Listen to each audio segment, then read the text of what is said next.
Hare Krishna, bienvenidos nuevamente. Hoy estamos en jueves 15 de diciembre y vamos a continuar con el texto 18, capítulo 2, canto segundo. Om Namo Bhagavate Vasudevaya. Om Namo Bhagavate Vasudevaya. Om Namo Bhagavate Vasudevaya.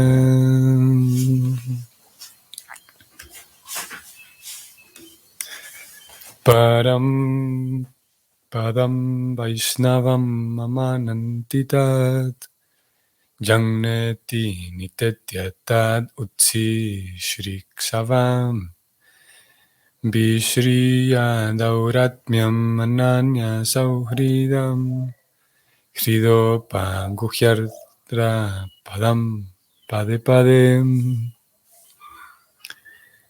La traducción es la siguiente.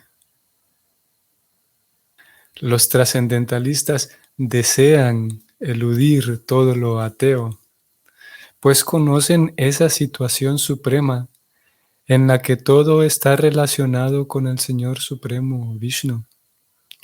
Luego, un devoto puro que esté en absoluta armonía con el Señor no crea perplejidades, sino que adora los pies del loto del Señor a cada momento y se los pone en el corazón. Ok, una descripción de los trascendentalistas. Un texto de carácter descriptivo que aporta a conocer el carácter de un Vaishnava, ¿no? y las cualidades de un Vaishnava, podemos decir, lo que está relacionado con un trascendentalista. Cuando leí este verso aquí en sánscrito, en esta transliteración, me llamó la atención el hecho de que aquí se habla de Vaishnavam. Aquí la palabra aparece como Vaishnavam. Hay muy pocas ocasiones en donde se usa este adjetivo como Vaishnava. En tantas ocasiones, por ejemplo, Krishna habla de Bhakta, Mad Bhakta, se refiere a mis devotos, y de tantas maneras diferentes, Krishna utiliza diferentes palabras para referirse a las personas que están dedicados a él. Pero en este caso aparece esta palabra, Vaishnava, y realmente llamó mi atención. Vamos a ver cómo se traduce aquí en la traducción de cada palabra. Vaishnavam se traduce como en relación con la personalidad de Dios. Es curioso porque no se traduce, Vaishnavam no se traduce aquí como un devoto de la personalidad de Dios, sino que podemos, al menos partiendo haciendo una conjetura y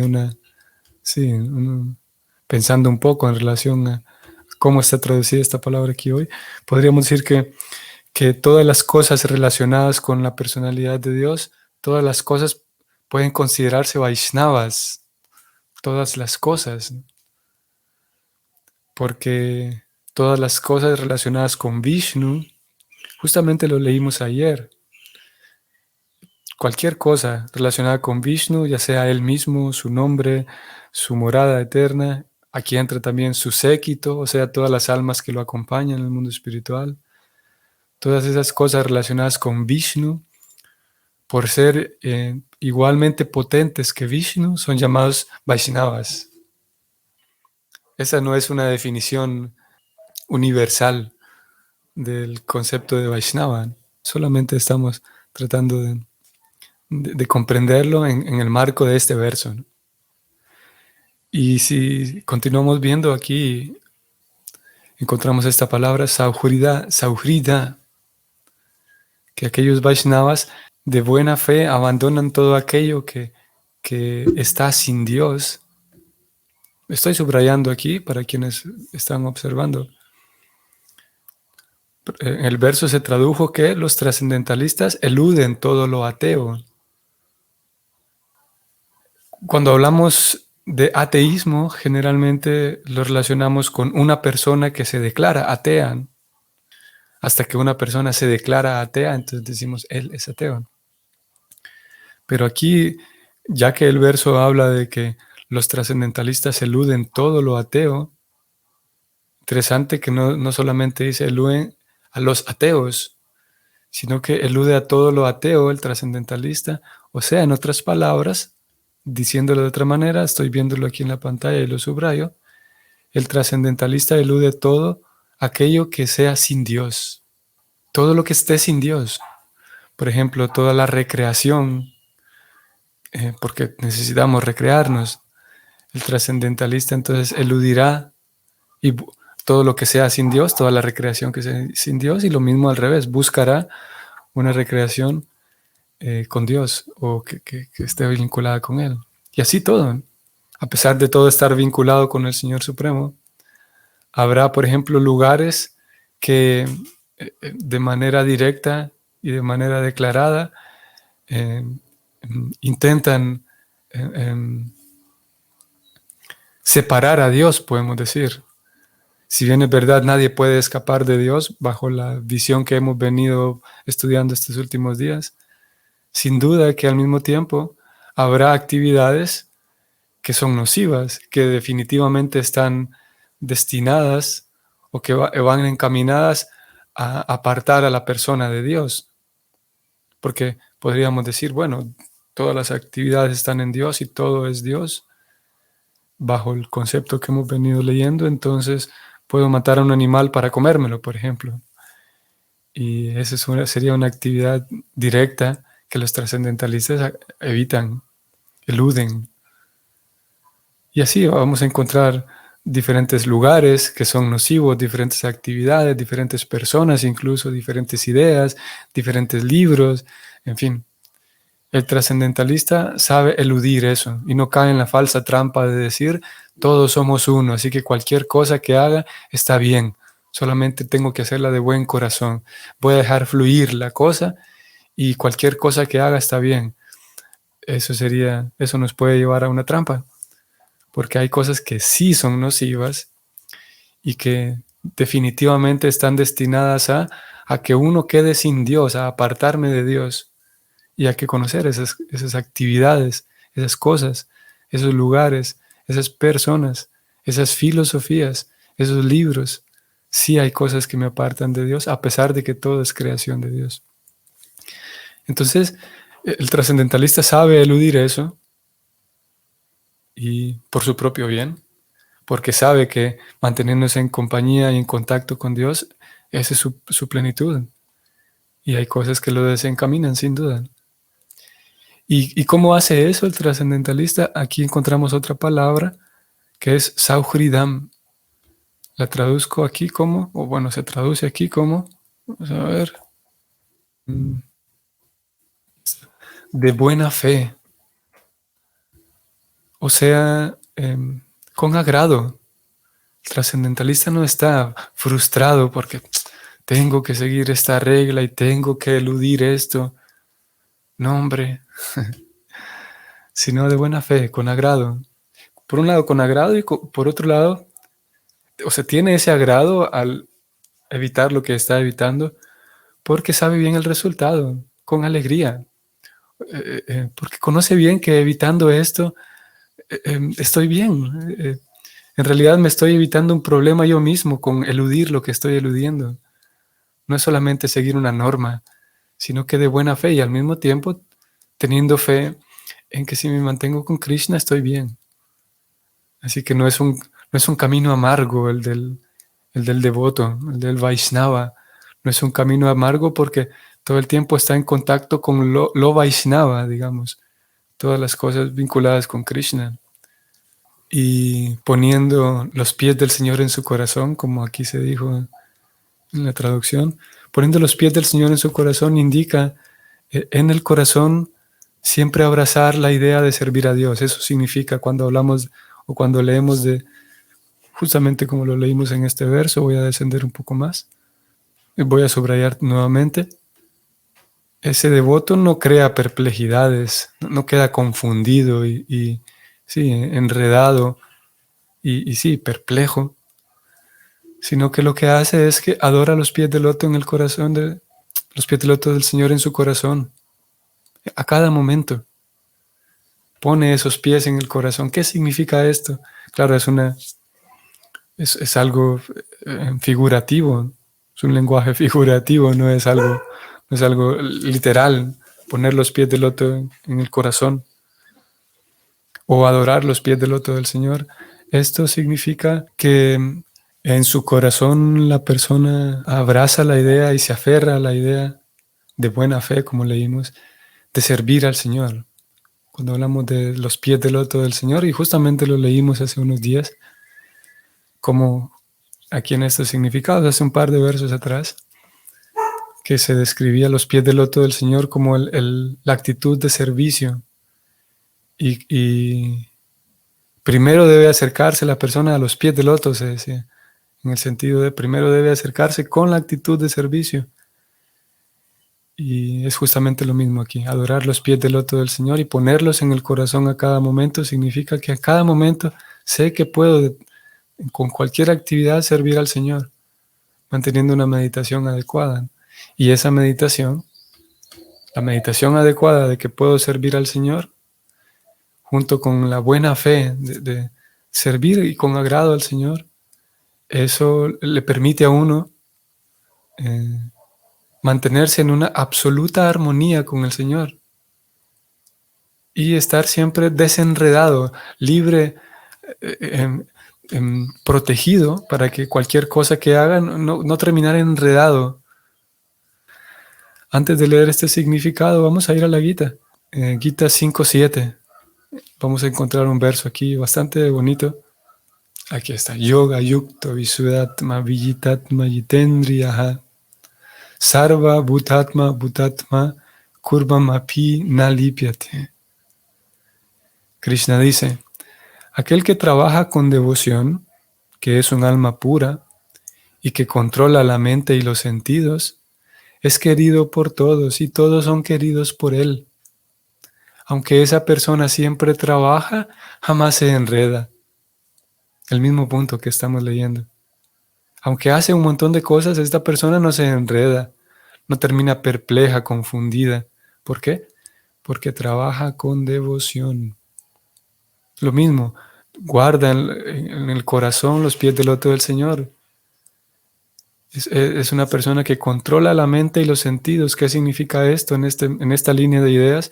Que sabe cómo crearle a la mente, incitar a la mente con la inteligencia, incitar a la mente para que busque el progreso espiritual y con sus sentidos está apoyándose, está progresando y sabe con su mente y sus sentidos, con su trabajo, sabe entonces cómo servir al Señor, a pesar de que los labores que tenga son aparentemente ordinarias, como ir a comprar al súper, una labor completamente ordinaria, pero el devoto sabe controlar su mente y sus sentidos de tal manera que hacer esa actitud, esa labor simple, cotidiana, con devoción. ¿Y qué sucede entonces? Krishna dice, aunque esa persona siempre trabaja, jamás se enreda. El mismo punto que estamos leyendo hoy. Bueno, volvemos al verso para leer el significado. Vamos entonces, el significado de este verso es el siguiente.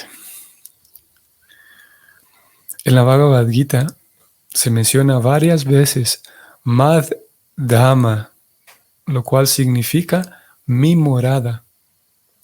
Y de acuerdo con lo que dice la Suprema Personalidad de Dios, Sri Krishna, existe el ilimitado cielo espiritual, en el que los planetas se denominan Vaikunthas, o la morada de la personalidad de Dios.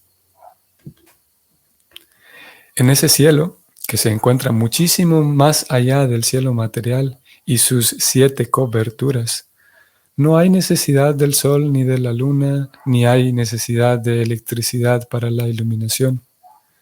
porque los planetas son autoiluminadores y más brillantes que los soles materiales.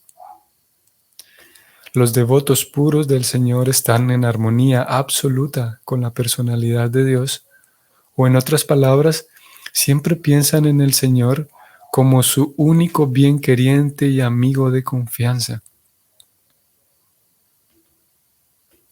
A ellos no les llama la atención ninguna criatura mundana, ni siquiera hasta el nivel de Brahma, el Señor del universo.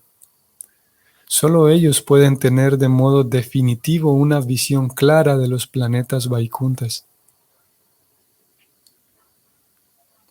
Como a esos devotos puros los dirige perfectamente el Señor Supremo, ellos no crean ninguna perplejidad artificial en lo referente a la comprensión trascendental, perdiendo el tiempo en discutir lo que es Brahman y lo que no es Brahman o Maya, ni tampoco crean o creen falsamente que son uno con el Señor, ni arguyen que el Señor no existe separadamente, ni que Dios no existe en absoluto, o que los propios seres vivientes son Dios, o que cuando Dios se encarna adopta un cuerpo material. Y ellos tampoco se interesan en las muchas y oscuras teorías especulativas, que en realidad son grandes obstáculos que se interponen en la senda de la comprensión trascendental. Aparte de la clase de los impersonalistas o los no devotos, también hay otra clase de personas que se hacen pasar por devotas del Señor, pero que en el fondo mantienen la idea de salvarse por medio del hecho de volverse uno con el Brahman impersonal. Ellas manufacturan erróneamente su propia forma de servicio devocional mediante un libertinaje descarado y engañan a otras personas que son simplonas o libertinas como ellas mismas. Todos estos no devotos y libertinos son, según Visvanatha Chakravarti, duratmas, o sea, almas engañadoras disfrazadas de mahatmas o de grandes almas. Con la presentación de este verso en particular, Shukadeva Goswami excluye de la lista de los trascendentalistas a esa clase de no devotos y libertinos.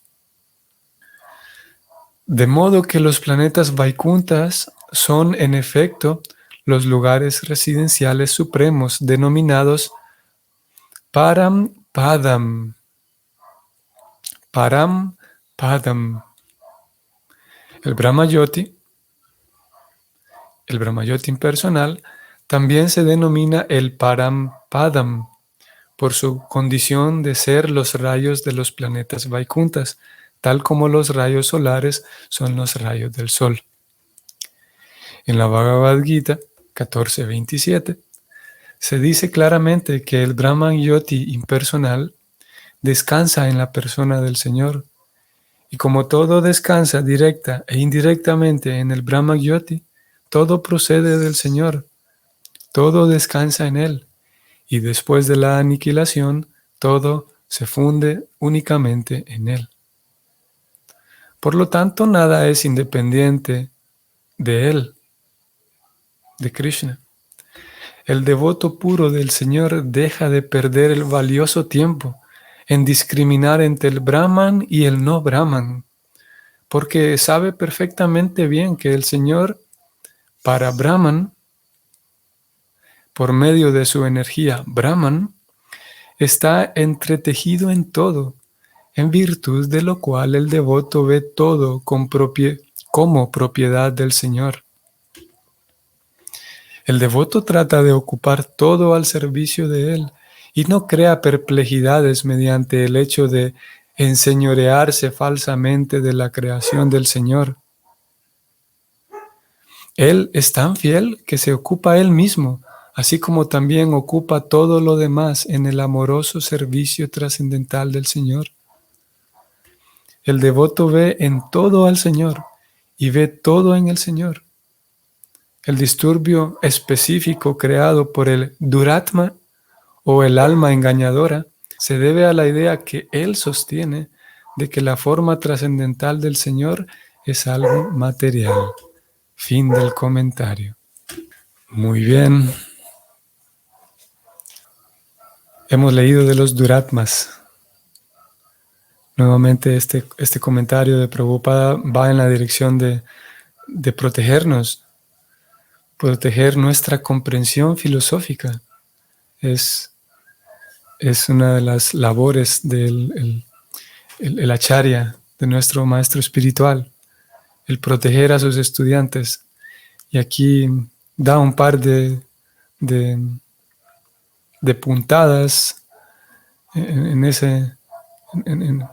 buscando eso, de recordarnos que la comprensión devocional del Bhakti es tan simple y es tan autorizada que no hace falta perder el tiempo.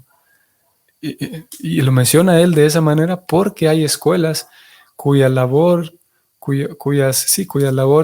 consisten en sentarse y determinar, ¿esto es espiritual? Sí, ok. ¿Esto es espiritual? No. Y hacer todo un gran esfuerzo por determinar qué cosas son espirituales y cuáles no. Y eso, Prabhupada, de acuerdo aquí con él, dice, es una pérdida de tiempo porque en fin de cuentas todo procede de Krishna. Y el Vaishnava, como lo vimos aquí expresado en palabras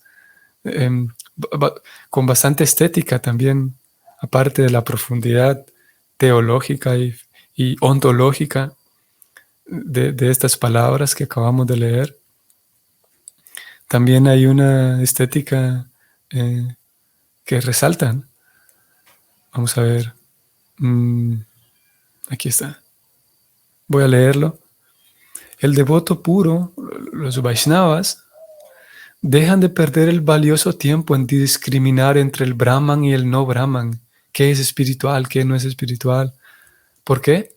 Porque ellos saben perfectamente bien que el Señor, por medio de su energía, está entretejido en todo, en virtud de lo cual esos devotos ven todo como propiedad del Señor.